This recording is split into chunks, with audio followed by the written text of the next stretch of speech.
Sabrina nunggu temannya dulu ya.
Bentar ya adik-adik.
Halo, selamat malam.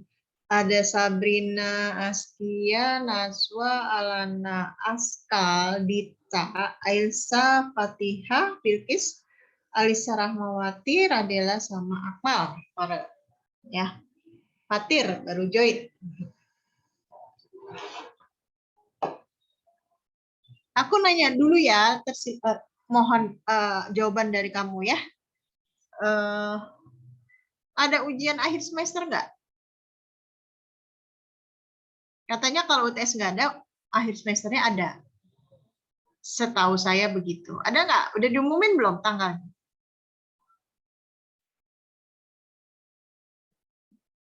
Halo? Oke. Ada ya, Sabrina ya? Nah. Cuma tanggalnya belum dikasih tahu ya?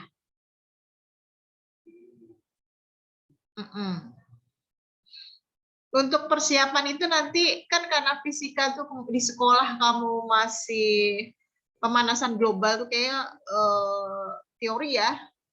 Jadi nanti untuk fisika menjelang ujian baru saya keluarin itu nanti berupa review ya. Jadi yang tahun-tahun lalu juga gitu. Jadi kalau udah pemanasan global tuh nggak terlalu, jadi sifatnya umum itu untuk fisika ya. Oke.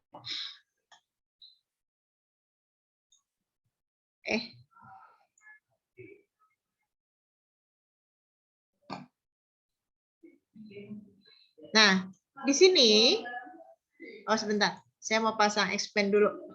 Bentar ya. Lupa pasang expand.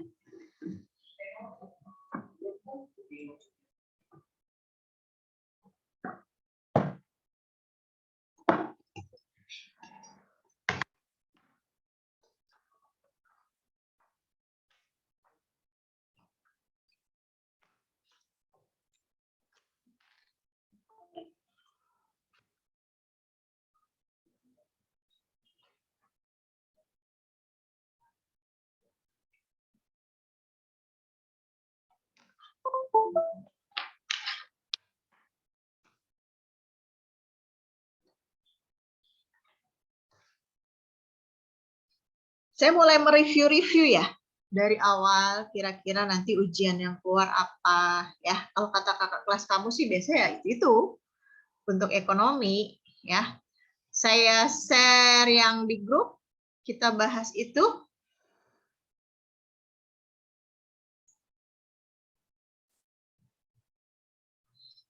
Ya, ini saya salah tulis bukan UTS, harusnya UAS, ujian akhir semester. Tuh, saya salah tulis.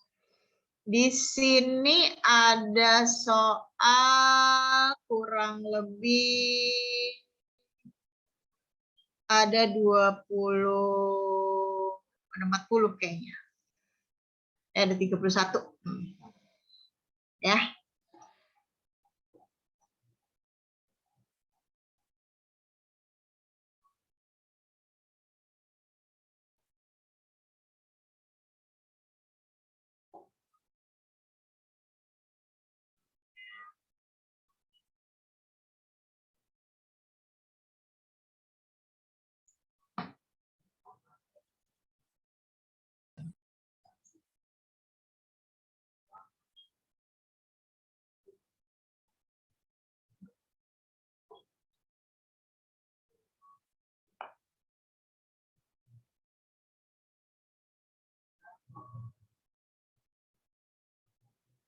Bentar ya, sebentar.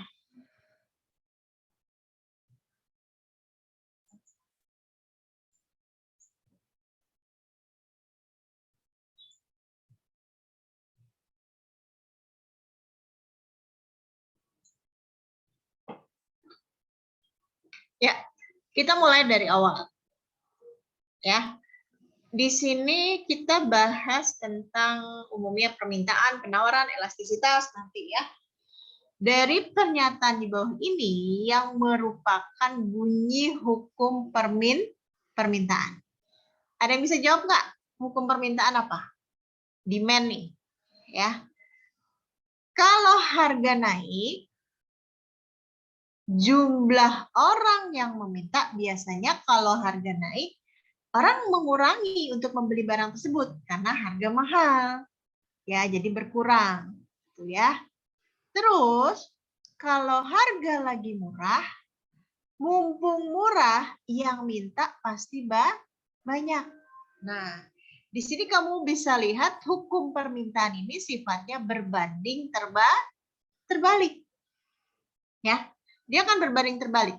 Jadi kamu bisa lihat nih, perubahan harga berbanding. Kalau berbanding itu searah, berbanding dengan perubahan permintaan. Ya, perubahan harga sejalan. Kalau berbanding tuh ini cuma perubahan harga dia ya, bukan harganya.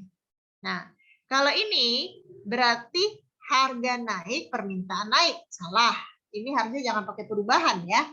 Ini salah, ini salah. Harga turun, permintaan turun, sama salah. Harusnya berbanding, bukan searah. Jadi yang benar, harga naik, permintaan tuh turun. Untuk nomor 1, kita sepakati jawabannya E. Tuh. Untuk nomor 1. Jadi ingat-ingat aja, kalau hukum permintaan berbanding terbalik, hukum penawaran akan berbanding lurus. Itu nomor 1. Ya. Nah, setiap hukum ekonomi berlaku dengan syarat tertentu. Ya. Syaratnya ada hal-hal lain yang dianggap tetap. Nah, yang dianggap tetap ini namanya, masih ingat nggak? Ceteris paribus. Tuh, itu maksudnya. Bahasa ekonominya itu ceteris paribus. Yang dianggap tetap. Nah, maksudnya ceteris paribus, kamu bisa lihat nih soal nomor 1 ada hubungannya. Ya, tuh. Hukum permintaan berbanding terbalik. Harga naik, jumlah turun. Harga turun, jumlah naik. Tapi satu hal, hukum ini nggak mutlak, nggak harus, nggak kudu, nggak wajib kayak gini, enggak. Ya, bisa aja hukum ini nggak berlaku lagi kalau misalnya duit kamu banyak. Ya, contoh misalnya gini, ya, kalau harga mobil naik, yang minta mobil pasti sedikit, gitu kata hukum permintaan. Ya, tapi Bu, kalau orangnya makin banyak duit, tiba-tiba semua satu negara itu dapat THR-nya gede. Nah, otomatis kan duit dia nambah. Ya, kalau duitnya bertambah, berapapun harga mobil, walaupun harganya mobil mahal, pasti akan tetap terbeli. Berarti nggak berlaku nih hukum permintaan yang seperti ini. Ya, jadi hukum permintaan ini akan seperti ini. Tidak mutlak ya kalau permintaan itu. Hukum permintaan dan penawaran itu tidak mutlak. Dan dia akan tetap seperti ini hukumnya kalau yang lainnya tetap tidak ada perubahan pendapatan. Nah, itu maksudnya ceteris paribus. Tuh, nomor 2D. Ya. Jadi nanti kalau saya menerangkan ada yang ditanyakan sambil jalan, tanya aja ya. Nah, itu nomor 2.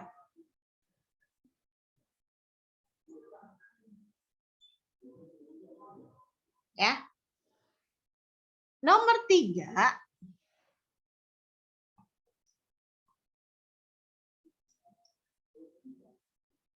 nih. Nomor 3, permintaan itu ya ada yang efektif. Tuh, ada 3 ya permintaan itu bentuknya. Ada yang potensial. Tuh. Ada yang sifatnya efektif, potensial, dan mutlak. Maksudnya efektif, kalau kamu punya uang, ini bahasa sederhana aja ya, saya suka nggak textbook. Ada uang, barang itu langsung dibeli. Tuh. Ya, permintaan. Efektif begitu. Kalau potensial, kamu punya uang. Tapi belum tentu dibeli. Tuh.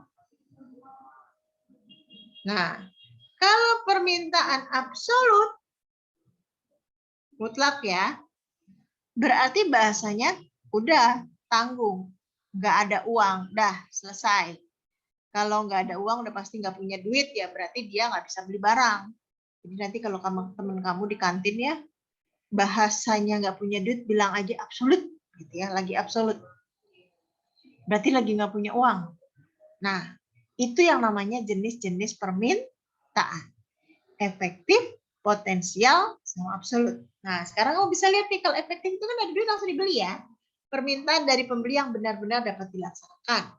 Nah, permintaan yang banyak sekali enggak ya. Bukan. Kalau tidak disertai dengan kemampuan membayar, berarti potensial. Absolut. Maaf. Berarti yang nomor 3 itu jawabannya adalah yang A. Jadi dia dapat benar-benar dibeli, maksudnya benar-benar dilaksanakan. Ya. Itu yang nomor 3. Permintaan efektif. Ada pertanyaan? Lanjut ya. Lanjut terus. Oke. Saya clear, chat.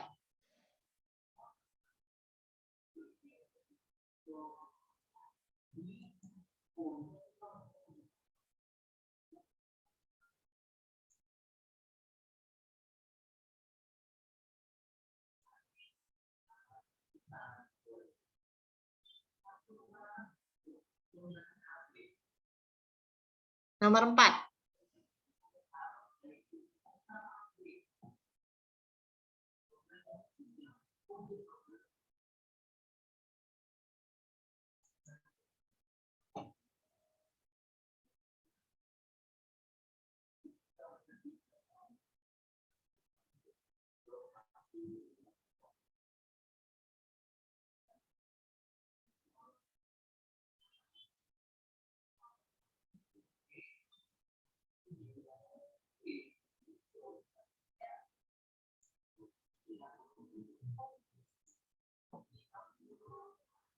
Ya. Nomor 4, ini bukan de ya. Maksudnya ini adalah teh. Ya, sama gula. Barang apa? Teh sama gula. Ya. Teh sama gula ya. Ini dikenal juga sebagai barang komplementer. Ya. Barang komplementer itu adalah nama lainnya pelengkap. Jadi pelengkap. Nah, tuh itu namanya komplementer. Jadi ibaratnya kalau kopi yang melengkapi siapa? Gula. Teh yang melengkapi juga gula. Ya. Terus misalnya jarum yang melengkapi siapa? Benang, gitu ya. Terus ada yang namanya komplementer sempurna. Ya. Kalau sempurna, ini pasangannya udah pasti itu. Misalnya, sepatu kanan, ya pasti sama kiri. Ini udah pasangannya nggak bisa diganti. Ya, beda halnya sama di atas nih. Kopi sama gula itu pelengkap, tapi dia nggak sempurna. Nggak sempurnanya kenapa? Kalau gula nanti bisa aja diganti gula nggak ada jadi susu, jadilah kopi susu gitu, ya. Nah ini yang namanya sempurna tuh begini, nggak bisa diganti dengan barang yang lain, ya. Berarti teh, nah ini gula hubungannya dengan teh merupakan barang komplementer atau pelengkap. Kalau pengganti itu namanya substitusi.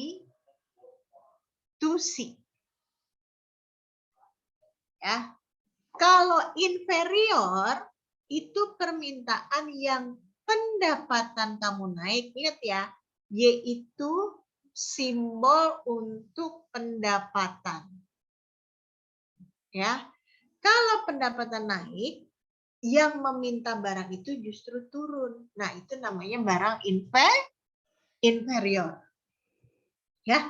Kalau barang bebas itu barang yang gratis, udara, matahari, sinar matahari itu bebas. Ya. Nomor 4 itu D. Ya. Satu hal yang harus kamu ingat, ada yang namanya hukum. Substitusi, ya, dan hukum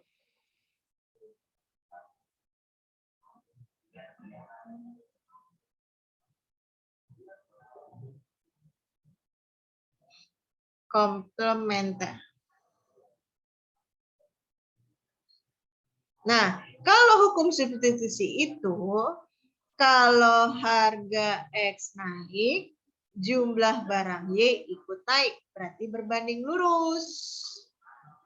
Kalau komplementer harga X naik, jumlah Y turun. Nah, itu kalau bicara hukum substitusi, berbanding lurus sama berbanding terbalik. Itu nomor 5, penjelasannya nomor 4 ya, maaf nomor 4. Nah, 5 selanjutnya, faktor-faktor yang mempengaruhi permintaan. Yang mempengaruhi permintaan itu tingkat pendapatan. Itu faktor yang mempengaruhi demand. Selera itu juga demand. Kalau biaya produksi itu supply. Teknologi itu supply. Ini harga barang bisa demand dan bisa supply. Ya. Berarti kita bisa pilih 1, 2, sama 3.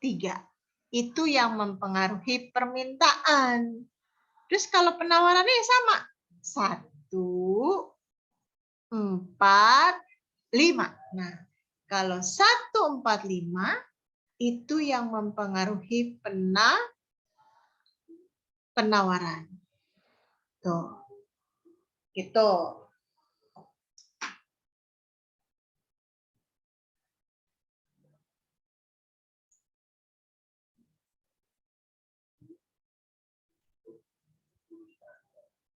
Jelas nggak?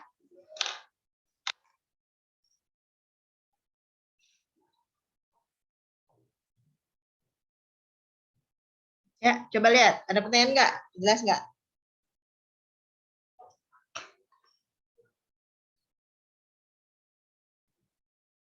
Oke. Sebentar. Saya toilet dulu bentar ya. Izin sebentar. Udah saya save sih.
Ya, kita lanjutkan.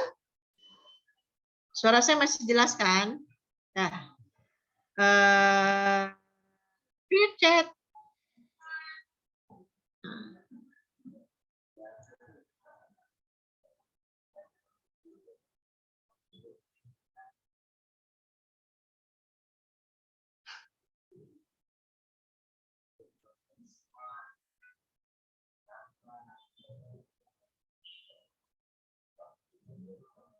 Nih.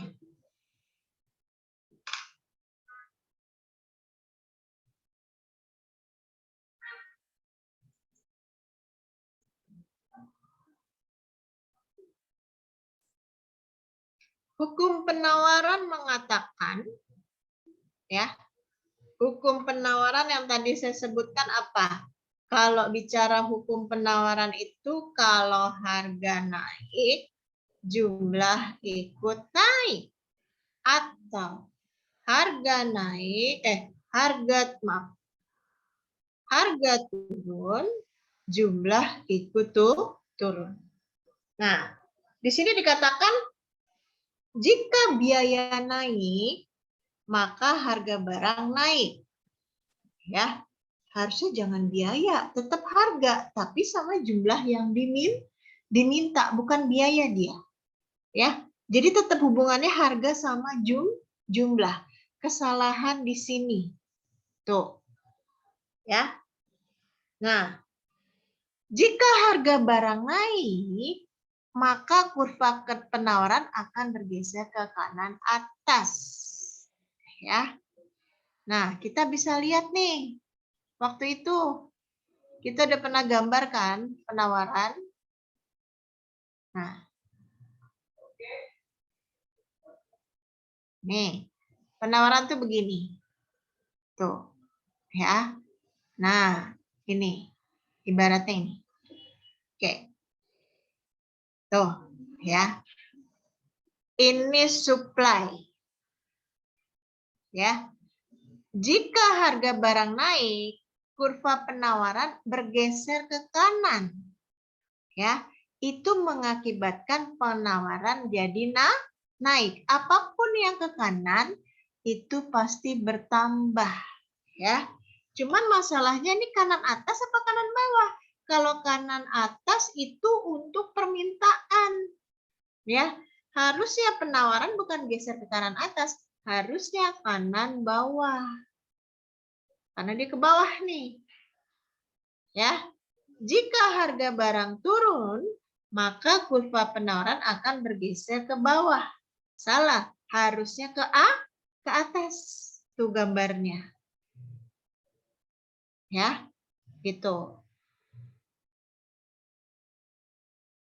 Jika harga barang naik, produsen akan menambah barang yang akan dijual. Betul. Hukumnya, harga naik, jumlah naik. Produsen akan menambah kuantiti yang akan dijual. Berarti yang benar yang D. Ini sebenarnya mudah kalau materi ini, cuman kamu biasa teliti ya. Itu nomor 6. Ya, hati-hati kalau kanan atas, geseran ke kanan atas itu untuk permintaan. Ya, kalau kanan bawah baru untuk penawaran.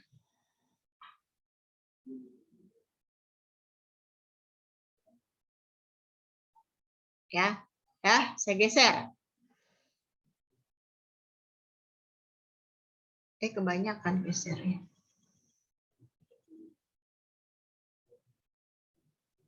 Tujuh.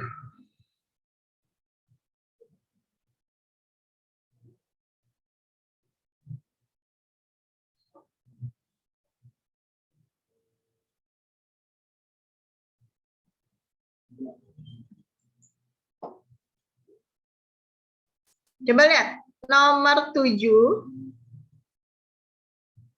nomor 8. Nah, ini masalahnya masih muter-muter nih pemahaman kamu ya. Sama nomor 9. Oke, silahkan jawab. Saya tunggu jawaban dari kamu. Ya, boleh chat, boleh apa? 7, 8, 9.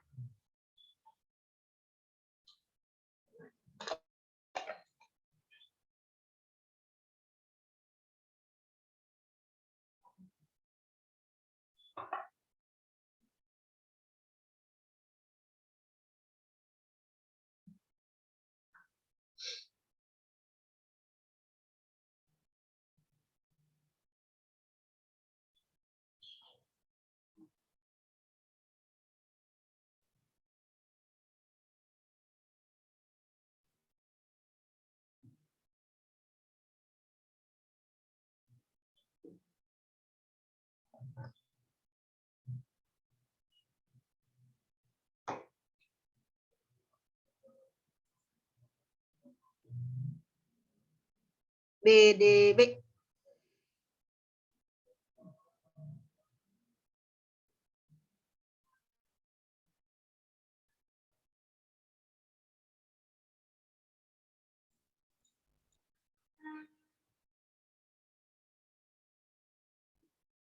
BDB.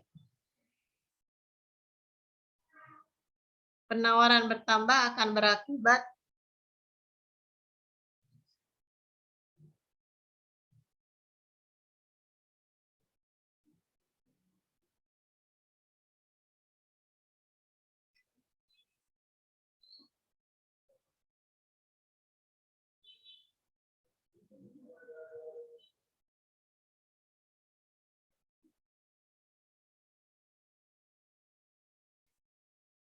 ini penawaran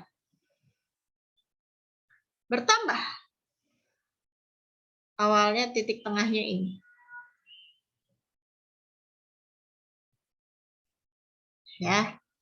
Terus katanya bertambah. Kalau penawaran bertambah itu berarti gesernya ke kanan. Nah, titik tengahnya berubah. Oke, tuh.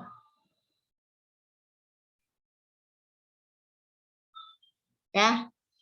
Ini S, ini S1. Ya. Awalnya equilibriumnya ini geser, equilibriumnya jadi ini. Nah, gitu ya. Pernyataan di atas, jadi kan kondisinya begini nih. Awalnya di sini, di S ini. Terus supply bertambah, itu ya apapun yang bertambah ke kanan. Nah, ke sini. Keseimbangannya awalnya di sini, berarti otomatis pindah dong. Ya, berarti berakibat harga apa nih? Ini kan P nih. Ini sumbu P, ini sumbu Q. Berakibat harga jadi turun dari titik ini ke sini. Ya, harga turun. Terus jadi gimana? awalnya kan ini tuh ya, terus geser ke sini, berarti jadi bertambah gitu ya. Jadi ini bukan penawaran, harusnya permintaannya jadi bertambah. Nah, jadi 1 dan 4. Harga turun bertambahnya ini ya. Kan awalnya sini jadi geser. Tuh, awalnya sini jadi sini. Jadi bertambah. 1 dan 4 yang benar untuk nomor 7. Tuh, ya. Nah, berikutnya. Iya,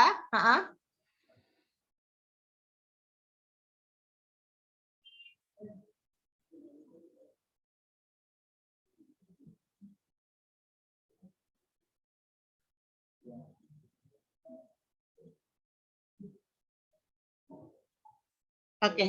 Oh, iya, betul.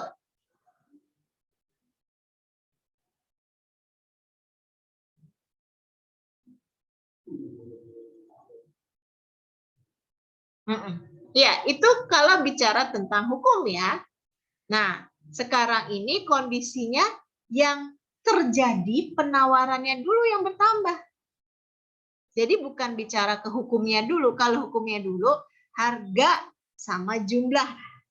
Tapi sekarang kalau kita gambarkan penawarannya dulu katanya nambah. Berarti nambahnya geser ke kanan bawah. Nah, inilah yang akan terkena dampaknya. Dampak equilibriumnya jadi gimana? Gitu. Jadi kita lihat, ini sebenarnya bukan permintaan nih, tapi harusnya penawaran. Maaf, tipe nih berarti ya. Karena kita bicara tentang penawaran. Q-nya ini harusnya penawaran, jangan permintaan. Terus Kak, kan kalau hukum penawaran harusnya kan berbanding lurus. Harga turun, permintaan berkurang. Penawaran berkurang. Ya, itu kalau bicara hukum penawaran. Cuman di soal ini ada kondisi jumlahnya naik. Jadi nggak ngelihat harga di luar. Nah, harga itu baru dampak akibat bertambahnya penawaran. Ya, jadi misalnya gini, tiba-tiba datang mesin nih, ya. Kalau banyak mesin berarti kita bisa menambah jumlah barang yang kita produksi. Jadi lebih cepat dong, ya. Kita nggak ngeliat harga di luaran. Nah, karena produktivitas bertambah, jadi produknya nambah banyak, jadi penawaran bertambah ya. Dampaknya apa? Harga pasti turun. Ya. Kalau harga turun, ya, penawaran pasti bertambah karena kan tadi efek penawaran bertambah tadi. Efek tadi adanya teknologi, efek tadi banyak adanya mesin, jadi penawaran jadi nambah. Jadi yang kita lihat itu kondisi tawarannya dulu, jangan harga dulu. Kalau bicara hukum harga dulu baru penawaran, ya. Tapi kalau dilihat kondisi akibat penawaran nambah, dampaknya apa? Nah ini berarti kayak dampaknya, akibatnya, ya. Jadi kita nggak bicara hukum. Makanya kamu kayak ingin lebih jelas kita gambarin, ya. Kecuali kalau ada kalimatnya hukum gitu, ya. Kayak tadi itu mutlak. Kalau udah hukum bukan mutlak. Maksudnya kalau udah hukum kita pakai acuannya itu, ya. Tapi kalau soal 7 gambarin aja dulu kalau nambah gimana gitu. Ya, jelas nggak?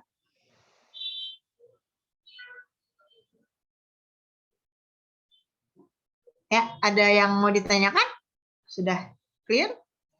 Oke. Ini saya ganti ya, jangan permintaan tapi penawaran harusnya ya. Supply. Nah, kayak gini nih. Kurva penawaran naik dari kiri bawah ke kanan atas karena apa? Gitu. Gambar lagi.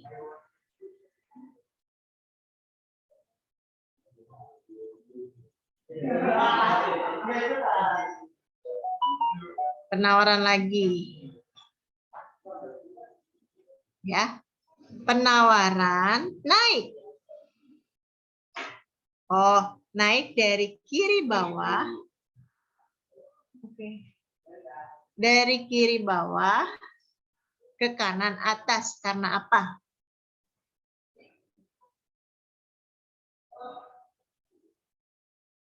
Biasanya kurva-kurva yang berupa garis lurus seperti ini, ya, itu karena harganya menurun. Sebentar. Oh, harga bertambah karena dia naik ya. Ini kan P, ini Q, ya. Kenapa dia kayak gini? Dari kiri bawah terus ke kanan atas. Tuh. Nah, terus tuh. Nah, kurva berada di kuadran pertama. Semua kurva juga di kuadran pertama ya. Berarti bisa terjadi harga bertambah, penawaran bertambah. Ya, betul. Nah, 9. Yang mempengaruhi jumlah penawaran, tadi permintaan.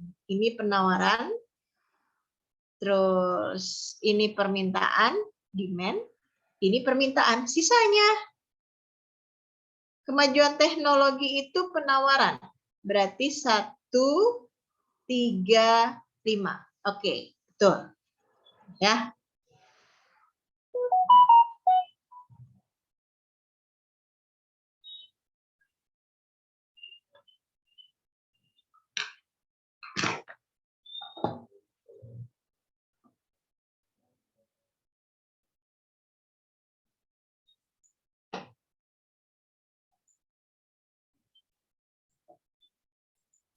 Saya save dulu ya.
Ya, lanjut ya. Ini tadi udah saya save kayaknya. Saya clear. 9.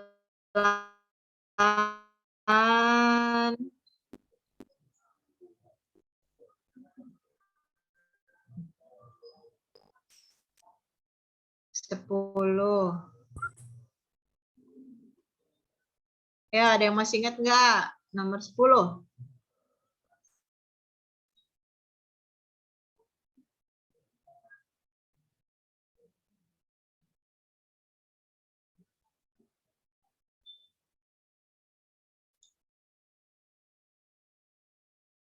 Oke.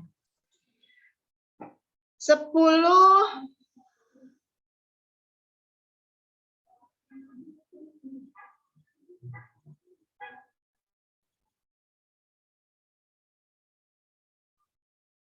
Ya, D.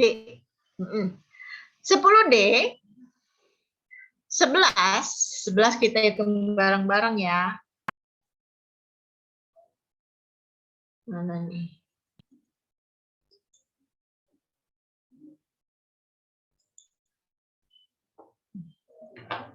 Nih, 11.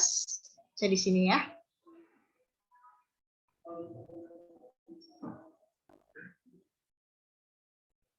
Elastisitas. Ya. Harga berubah dari 25 menjadi 40. Berarti P125, P2 menjadi nggak kelihatan di sini. Saya ganti dulu. Oh, ganti warna apa ya?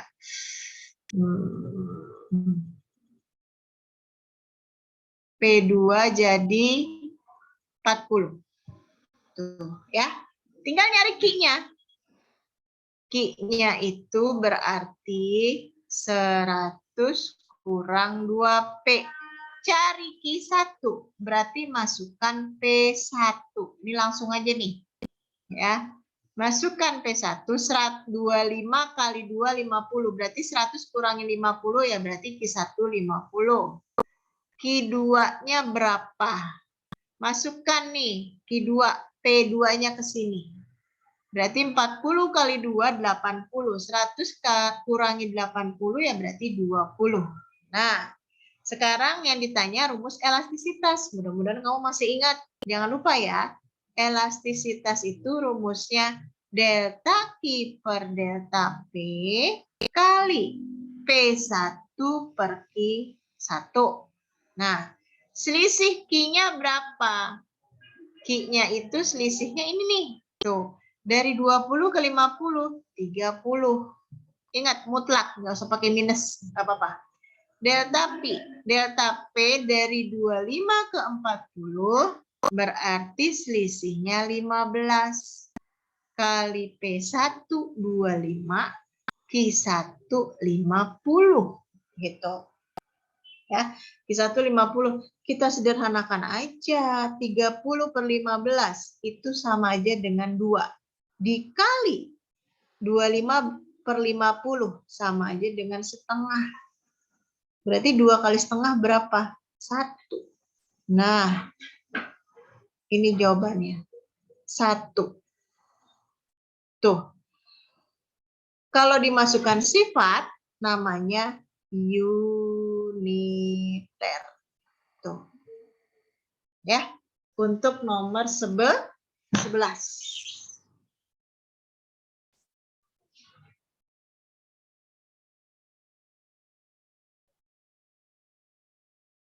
Ya, nomor 11.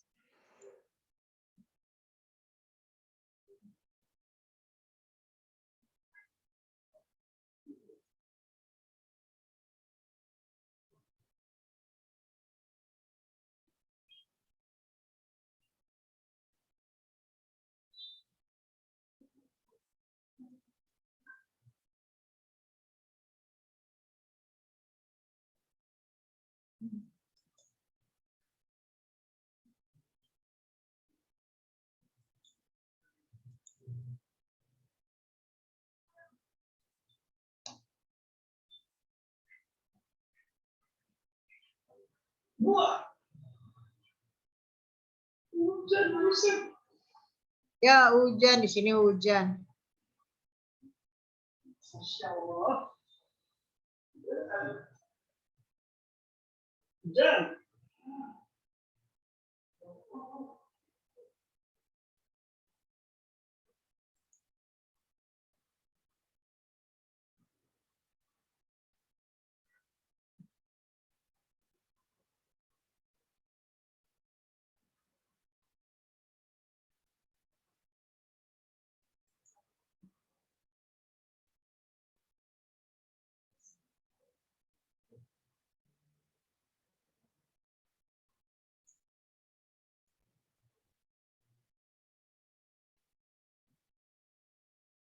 Ya, ada yang bisa nomor 12, 13? Saya tunggu 2 menit.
Pada yang sudah menjawab teman kamu 12 katanya D, ini C.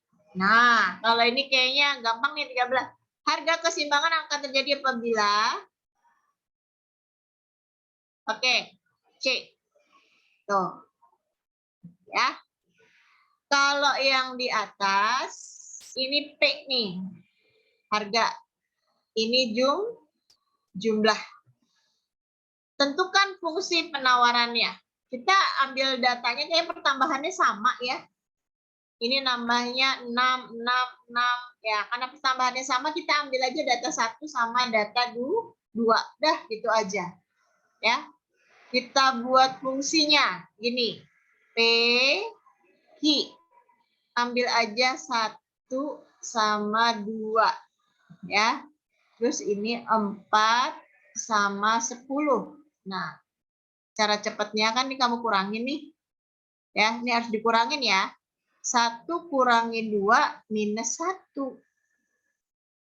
Ya, minus 1 P lawannya P jadi Q harus dilawan. Berarti sama aja dengan Q taruh di depan. Nah, sama dengan ya 4 dikurangi 10 minus 6. Lawannya Q jadi P. Nah, jadi begini. Tuh. Ya, kalikan silang. 1 kali 10 jadi 10. 2 kali 4, ini silang ya, jadi 8. Nah, 10 kurang 8, dapatnya 2. Tuh. Ya, dapat deh. Kamu tinggal urangin minus yang di depan nih. Jadi dapatnya Q sama dengan 6P. Ya. Terus plus 2. Bukan plus, tapi jadi minus. Minus 2. Ya. Karena 1 dikurang 2 yaitu ya.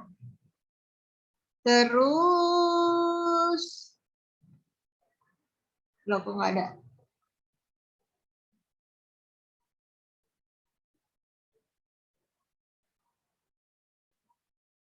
Tidak ada jawabannya. 4 min 10, 4 dikurang 10 minus 6P plus 2. Coba, kamu caranya gimana kok dapat apa tadi? Dapat B.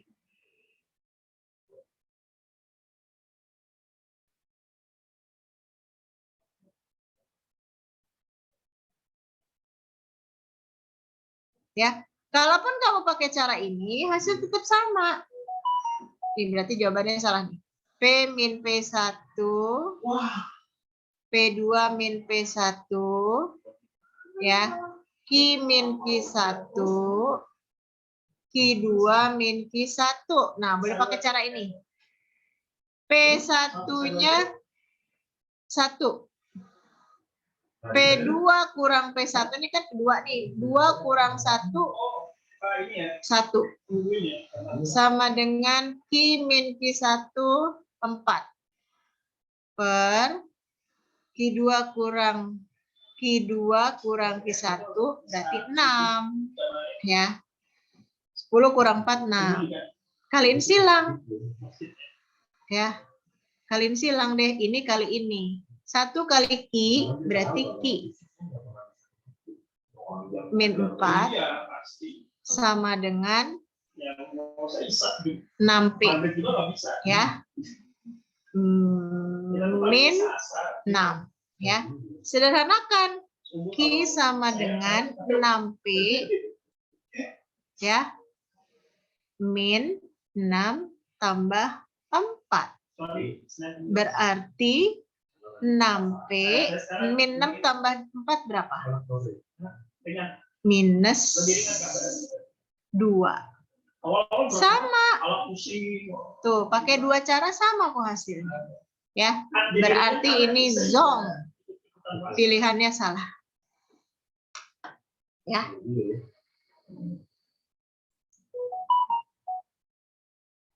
Nah, ya.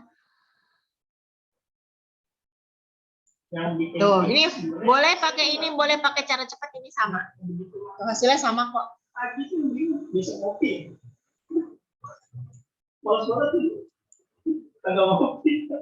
Jadi kayak kurang ya. Iya, kayak kalau saat ini sih nggak bisa dipelajari. Iya. Ya, cuma kalau ada orang makan ini kayak, aduh, namanya biasa ya. Godaan juga. Kalau lagi Ramadan kan semua orang berpuasa. Nah, itu mah ringan banget. Bahkan 30 hari itu nggak terasa ya. Berarti itu puasa sunnah malah. Iya, kalau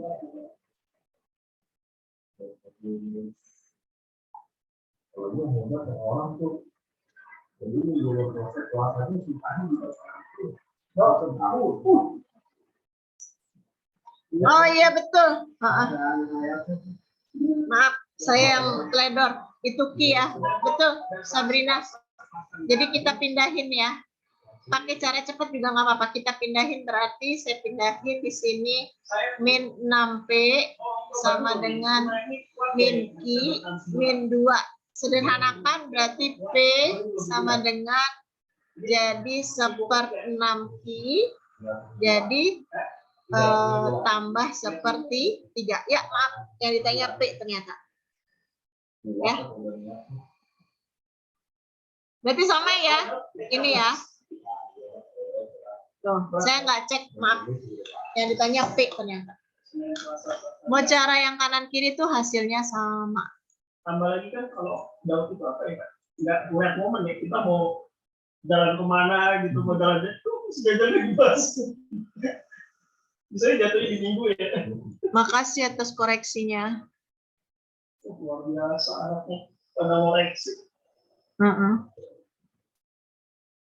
Keren gitu.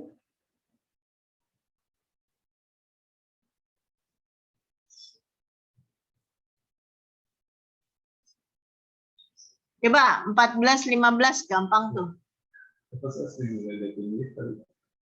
Orang puasa sunnah sama puasa wajib tegas banget kalau perbedaan. Jadi harusnya puasa gampang banget sih batalin. Oh iya. Gampang banget kalau misalnya apa ada urusan misalnya atau ada kunjungan kemana masih hari Senin. Kedua lagi rapat, kan nggak enak ya. Iya kan, sebenarnya makan aja. 14-15 ya.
Sebenarnya kamu doang tuh nggak? Ada yang mau terima? Enggak sih, aku juga kalau ujian ini aku jadi Nunggu reda dulu. atau naik bekas. Oh, bukan. Emang nggak bisa ada yang jemput dari rumah? Enggak, Hah? enggak ada. Iya.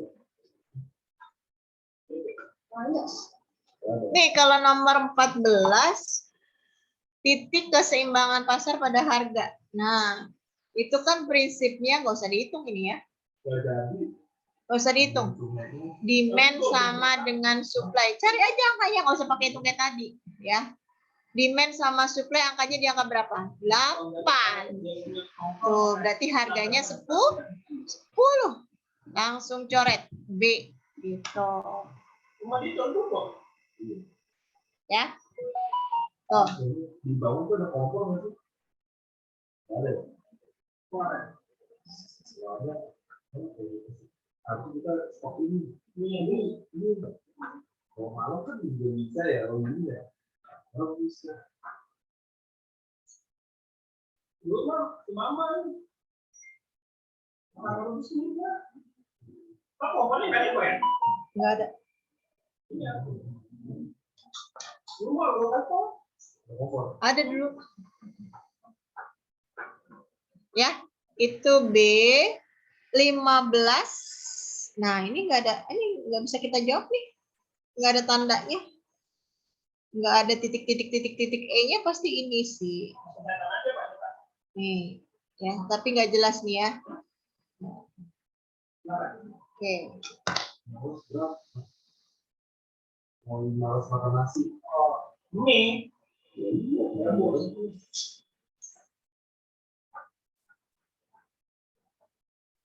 Ya, lanjut. Bokar lama. Ya nyampe rumah kan. Bokar lama, muter-muter dia. Enggak. Iya, kalau masih bokar. Lama kan. Biasanya kita masih Nggak bisa ngelawan arah, ya kan? enggak. Oh iya. Enggak.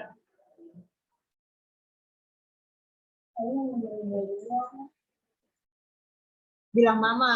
Muter dulu, sono. Oh, iya. Bilang mama kalau hujan. Ntar nyari.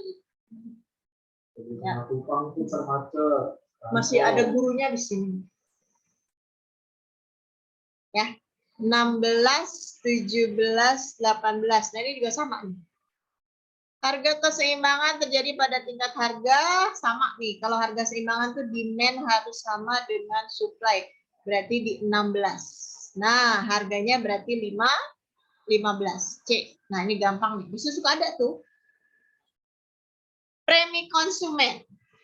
Premi konsumen itu keuntungan. Ya. Konsumen ini juga sama nih, premi produsen. Premi produsen itu keuntungan produsen. Di mana tempatnya? Nih, saya gambarin ya.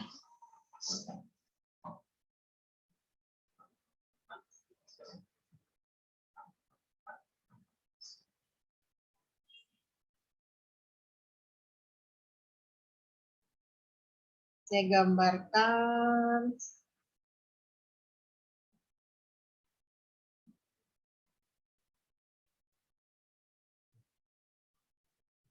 Nah,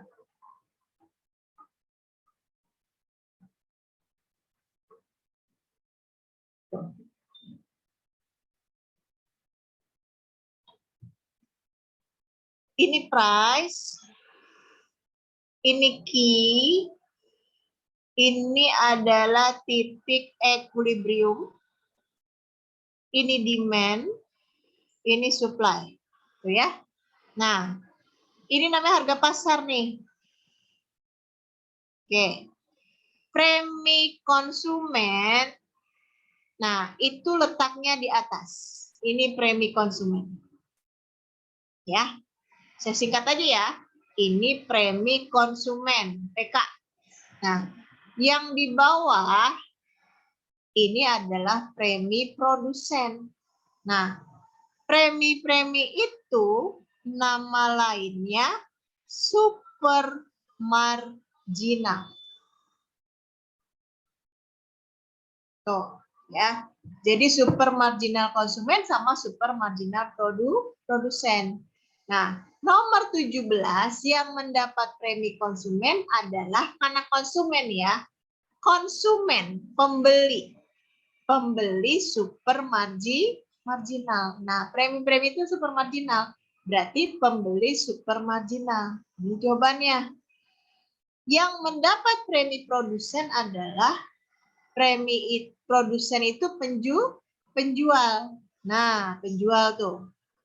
Berarti yang preminya super marginal, berarti penjual super marginal. Udah itu gampang aja, ya. Jadi ini C yang 18D. Ya. Kalau soal-soal tahun lalu saya suka ada ini dulu tuh. Ya, pernah dikeluarin, ya. Jadi kesimpulannya premi itu ya, premi itu nama lainnya super marginal. Ya, boleh ditulis.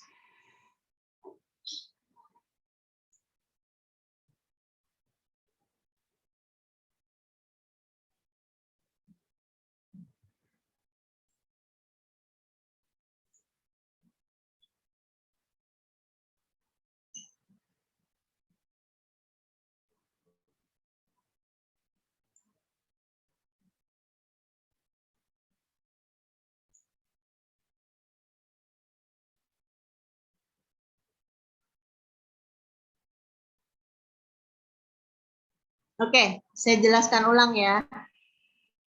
Nih, saya gambarinnya lebih besar deh.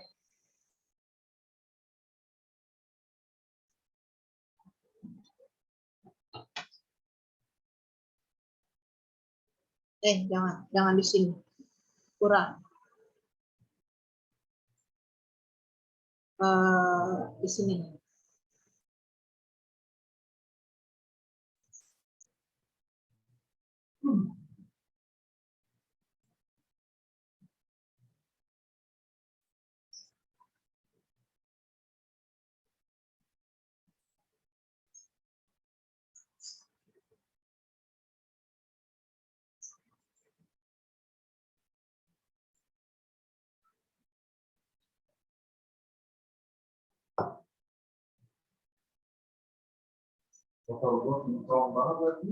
Ini harga, ya. Kemarin nggak hujan.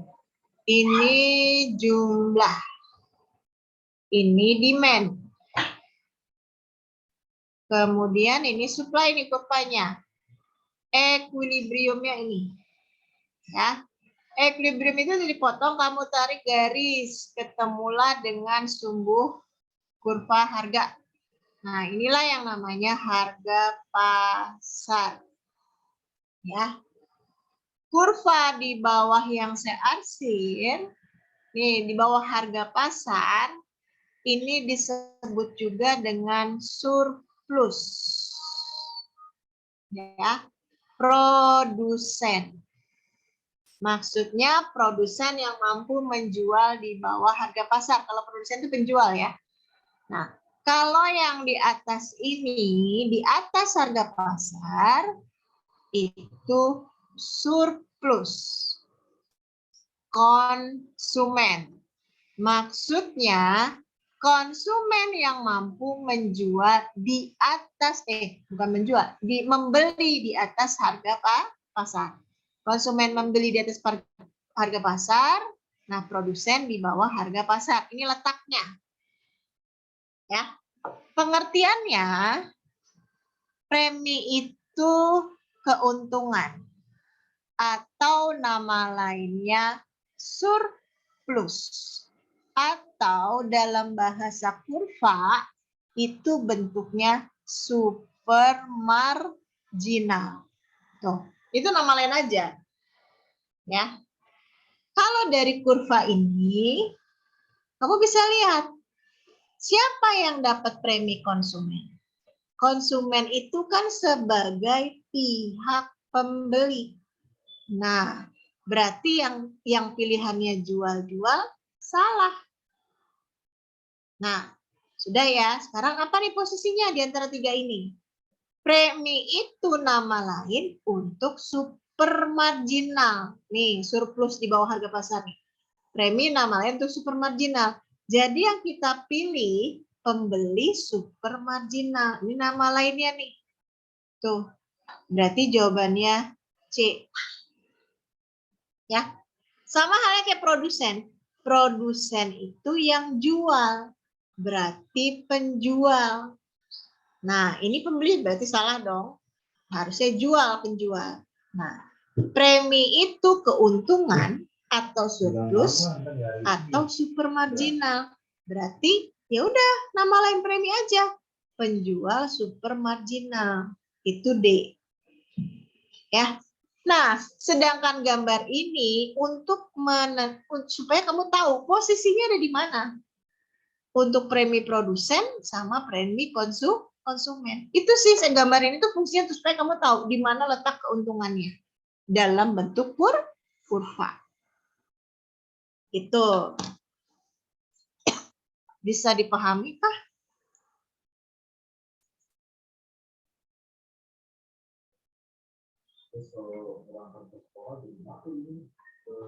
Ada pertanyaan lain? Bisa nggak? Sap. 545 kali 5 cepet sih kan pakai kalau benar. Kalau ganjil tebak kampung Melayu harus tebak.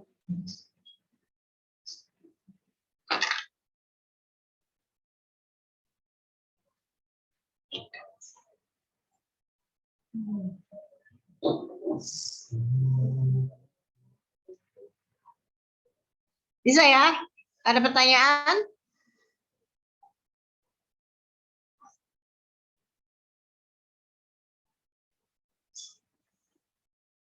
Oke, saya lanjut.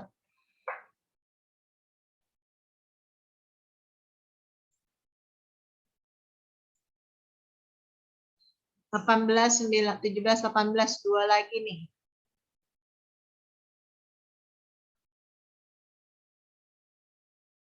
Nah, gambarin deh.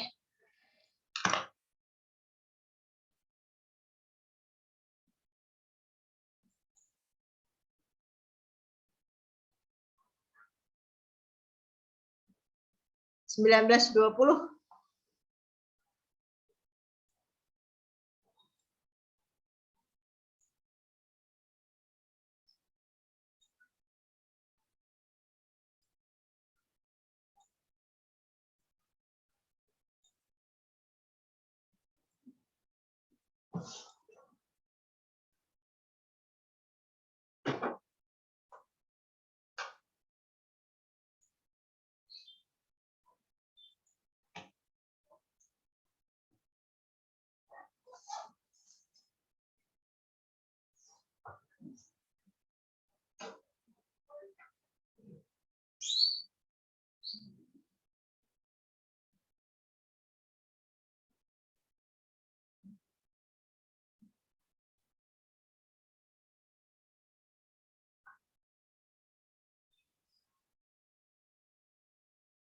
Ini demand, ini supply.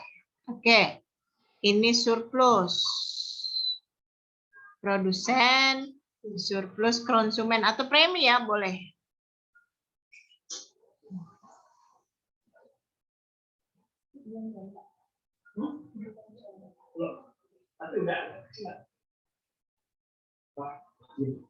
Ini kamu boleh dicatat nih ya nanti ya. Nih. Supermarginal produsen.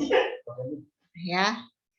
Itu adanya di bawah harga pasar. Ya. Terus kebalikannya submarginal produsen. Buat lawannya aja. Di atas harga pasar. Ya, itu. Nah, kalau konsumen kebalikannya.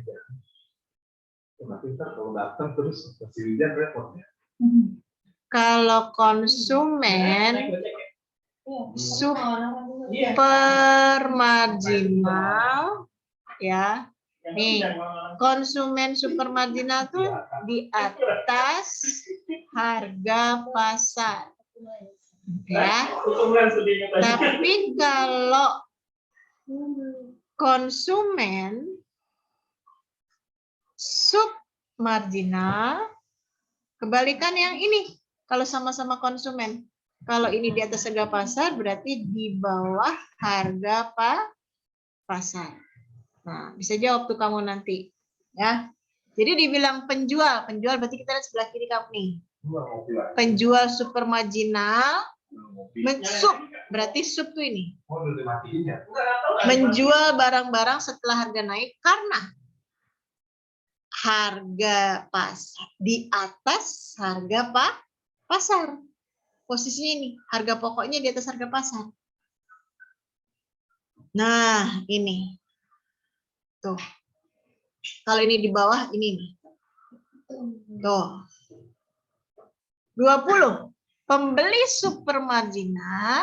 Nah, pembeli itu konsumen. Supermarginal ini. Di atas harga pasar. Harga pokoknya di atas harga pasar. Sama jawabannya sama-sama A. Cuman ini pembeli supermarginal. Kalau ini penjual supermarginal. Gitu. Ini catatan ini hafalannya. Harus yang kamu ingat tuh ini. Ya. Ini maksudnya harga pasar. Gitu. Di kelasku ada 5 orang sama 3. Di kelasku ada 5 orang sama 3. Dari 25 orang. Coba ada pertanyaan nggak, Sabrina?